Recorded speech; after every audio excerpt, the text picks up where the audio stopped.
আমরা আসছি সেই সাগরের পাড়ে। আসলে গতকালকে এসেছিলাম, তারপর আজকে যাবার আগে একটা কাজ করছি আমি আর আমার বন্ধু মিলে। তো এই সাগরের পাড়ে আসছি, এত এত মানে ঢেউ আর মানে ভাষায় বলার নাই আর কি, কি অবস্থা, এত সুন্দর পরিবেশ, সব মিলে মানে অসাধারণ অবস্থা।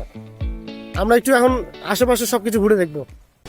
সাগরের গর্জন, এবং এখন ভাটা চলছে যেহেতু সাগরে অনেক দূর পর্যন্ত সাইডে আসছে, পানিটা কেবল আসতেছে। আর ভাটা থেকে জোয়ার